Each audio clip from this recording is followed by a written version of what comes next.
All hail Biafra. This is Biafra Liberation Army Network coming to you again.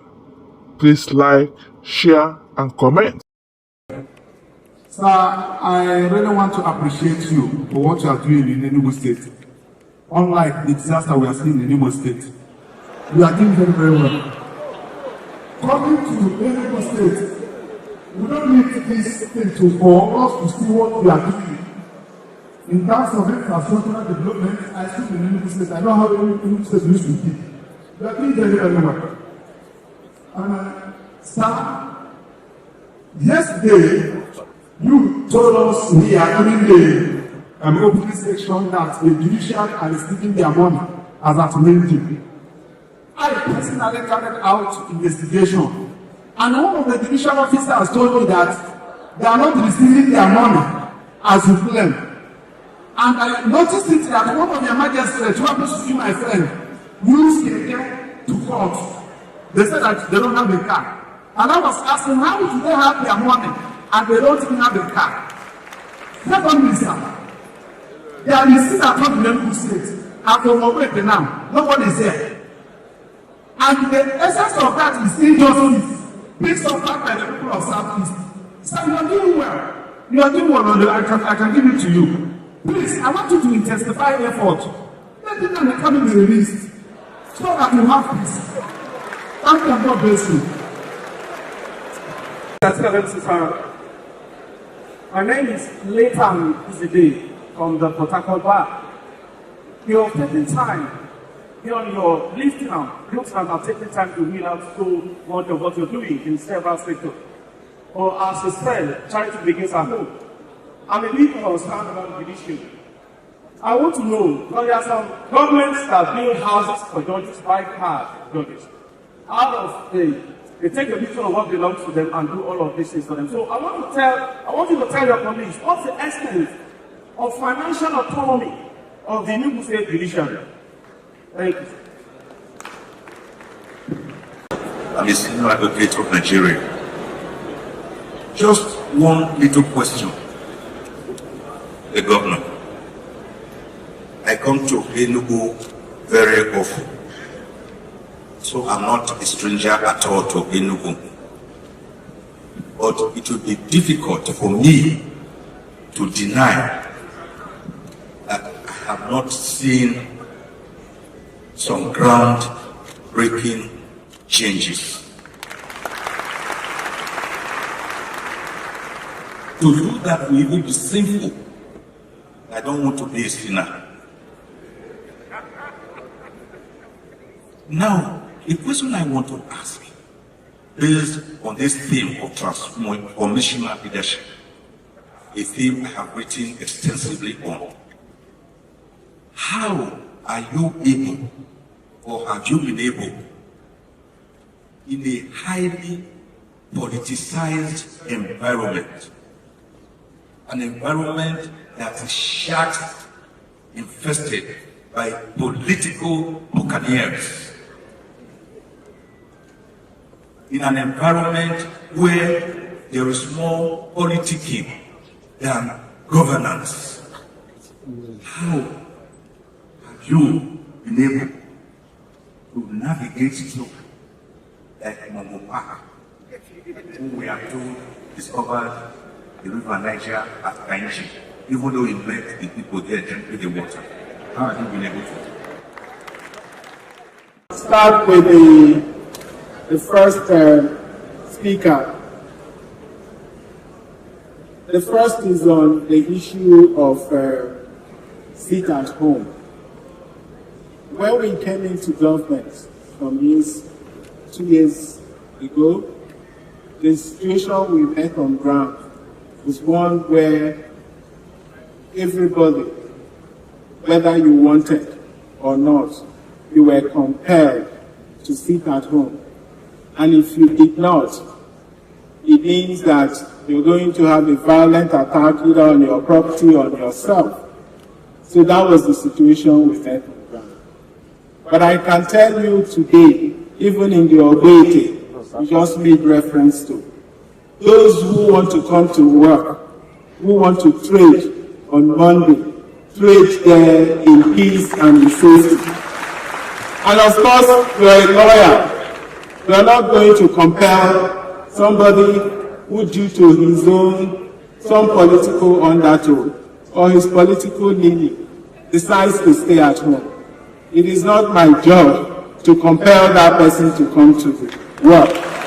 But I can assure you for free that if you do want to come to work on Sunday and operate in a safe and secure environment, you are free to do so, and it's happening everywhere in Enugu. And today is Monday. We don't need to, you can just do your survey and do your assessment. That's on that. For us, with the judiciary, given our background, we take the judiciary very seriously. Okay? We respect the autonomy of the judiciary. And everything that we do with the judiciary, we go through the budgetary process. And once those items are captured in our budget, we implement them to the latter. They actually get their funds from the state consolidated revenue funds. And that's what happens here. Okay, and they determine what they have budgeted. So if indeed there is issue of vehicles, they need to, of course, by now we have started the budget review committee is already set up. And the cost circulars have all gone out. So it's expected that all the various ministries, all the different arms of government will be able to bring in their budget, and it will be debated. Once those items are captured in the budget, they are then implemented from a frontline revenue position. And I think that addresses that. The next question was on, so I think he talked about the judicial, so we will address that. Nnamdi, thank you. Now, so I'm sure some of you followed my position about Nnamdi Kanu immediately I was sworn in. I guess my first visit to the president was the discussion on Nnamdi Kanu, and I came out and granted an interview about what I had just discussed with the president. So I still believe that the right thing to do is to release Nnamdi Kanu, and hopefully that will happen soon. Then again, we do not, just as I mentioned in my opening remarks, leadership is not rocket science. First of all, it starts with imagination. And you have to talk about, once you're able to imagine, looking at the trends and looking at the pattern of growth we inherited, if that had been what guided our projections or our vision, then we wouldn't even be where we are today or even getting close. We felt that even though that model of growth may have served us to where we are today, but in order for us to build on what we have, to get to where we want to take our people, where we believe our people ought to be, we needed to think outside what we were already familiar with. So let's take the growth projection. If we look at our trend, our growth rate had been it oscillated between 2 and 4% in the last 20 years. And we came in and said, we're going to grow the economy sevenfold. We're going to grow it from $4.4 billion to $30 billion. That in itself is disruptive, because we're talking about 27% compound annual growth rate. So how do you reconcile that? you could have the critics or the naysayer challenge that, but we then immediately added that we're going to deploy disruptive innovation. Disruptive in a positive sense.